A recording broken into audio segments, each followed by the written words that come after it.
Durante séculos, teólogos, estudiosos e até líderes religiosos tentaram responder uma pergunta que atravessa gerações. Quem será o personagem descrito nas profecias bíblicas como o líder que surgirá em um momento de crise global? A Bíblia descreve alguém que surgiria em um cenário de instabilidade internacional, um personagem capaz de negociar acordos entre nações, alguém que apareceria como mediador em conflitos envolvendo Israel e que, de alguma forma, conquistaria influência política muito além de um cargo comum. Durante muito tempo, essas descrições pareciam distantes da realidade. Mas nos últimos anos, alguns acontecimentos começaram a chamar a atenção de observadores da geopolítica e também de estudiosos da escatologia, principalmente por causa de um personagem que surgiu nos bastidores da política internacional. Curiosamente, esse personagem nunca foi eleito para nenhum cargo político. Mesmo assim, acabou participando diretamente de algumas das negociações mais importantes do Oriente Médio nas últimas décadas. Ele foi um dos principais arquitetos de um acordo histórico. Um acordo que normalizou relações diplomáticas entre Israel e vários países árabes. Um pacto que ficou conhecido como Acordos de Abraão. Para muitos analistas políticos, esse acordo foi apenas uma estratégia diplomática. Mas para alguns intérpretes de profecias bíblicas, esse tipo de pacto sempre chamou atenção por causa de um texto antigo. No livro de Daniel, capítulo 9, existe uma passagem que fala sobre um líder que confirmaria um pacto envolvendo muitas nações. Por isso, sempre que surge alguém envolvido em grandes acordos de paz no Oriente Médio, o debate profético inevitavelmente volta à tona. E foi exatamente isso que aconteceu. Além desse acordo histórico, esse mesmo personagem também participou diretamente da elaboração de um plano de paz entre israelenses e palestinos, uma tentativa de resolver um dos conflitos mais antigos do planeta. Mas o que mais chama a atenção não é apenas sua atuação diplomática. É o fato de que ele exerce grande influência global sem nunca ter sido eleito presidente, primeiro-ministro ou chefe de Estado. Ele atuou como conselheiro em um dos governos mais influentes do mundo. Participou de negociações estratégicas e esteve presente em conversas envolvendo líderes de diversas nações. Para alguns analistas, isso não significa nada além de diplomacia internacional. Mas para alguns estudiosos de profecias bíblicas, existe um detalhe interessante.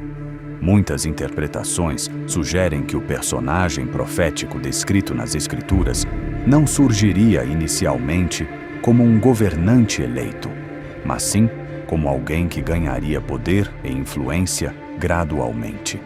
Outra curiosidade que costuma aparecer nesses debates envolve o próprio nome desse personagem.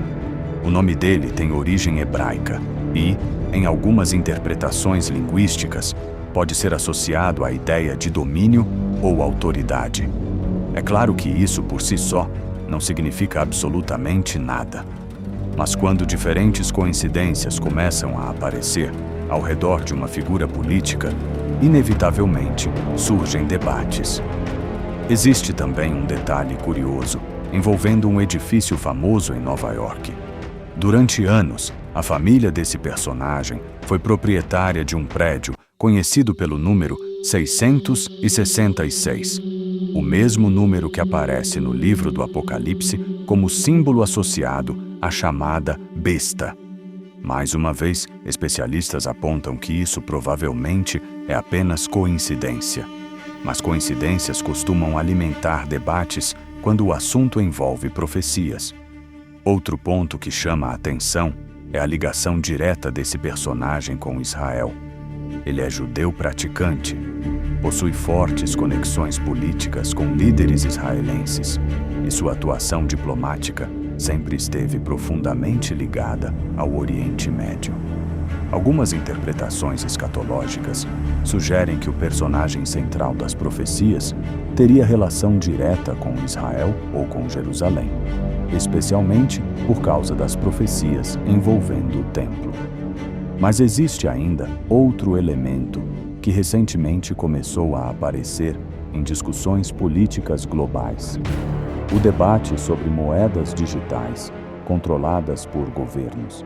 Alguns líderes políticos e investidores internacionais passaram a defender sistemas financeiros digitais que poderiam substituir gradualmente o dinheiro físico. Em algumas interpretações populares do livro do Apocalipse, existe a ideia de um sistema econômico global onde ninguém poderia comprar ou vender sem autorização. Por isso, sempre que surgem propostas envolvendo sistemas financeiros centralizados ou digitais, algumas pessoas acabam relacionando isso com essas antigas profecias. E é nesse ponto que o nome desse personagem finalmente aparece. O homem que esteve por trás de alguns dos acordos diplomáticos mais importantes do Oriente Médio nos últimos anos. O conselheiro que atuou nos bastidores da Casa Branca. O arquiteto dos chamados Acordos de Abraão. Seu nome é Jared Kushner, empresário, investidor e genro do atual presidente dos Estados Unidos, Donald Trump. Nos últimos anos, Kushner se tornou uma figura central em negociações envolvendo Israel e diversos países árabes. Mesmo sem ocupar um cargo eleito, ele participou diretamente de algumas das discussões diplomáticas mais delicadas da política internacional. Seu papel em acordos envolvendo Israel fez com que seu nome começasse a aparecer em debates escatológicos em diferentes partes do mundo. Mas é importante lembrar algo fundamental. Ao longo da história, muitas figuras poderosas já foram associadas ao papel do anticristo: Napoleão, Hitler, Mussolini. Diversos líderes políticos já foram apontados como possíveis candidatos em diferentes épocas, e até hoje, nenhum desses nomes se confirmou. Por isso, a maioria dos teólogos afirma que identificar pessoas específicas com essas profecias deve sempre ser feito com extrema cautela. Ainda assim, o fato de que figuras políticas modernas começam a aparecer em discussões relacionadas a profecias antigas revela algo interessante. A geopolítica mundial está entrando em um período de transformações profundas, e sempre que o mundo passa por momentos de instabilidade, antigos textos proféticos voltam a ser debatidos com intensidade. Talvez tudo isso seja apenas coincidência. Talvez seja apenas interpretação. Mas uma coisa é certa: quando política global, religião e profecia começam a aparecer na mesma conversa, o interesse do mundo inteiro inevitavelmente aumenta.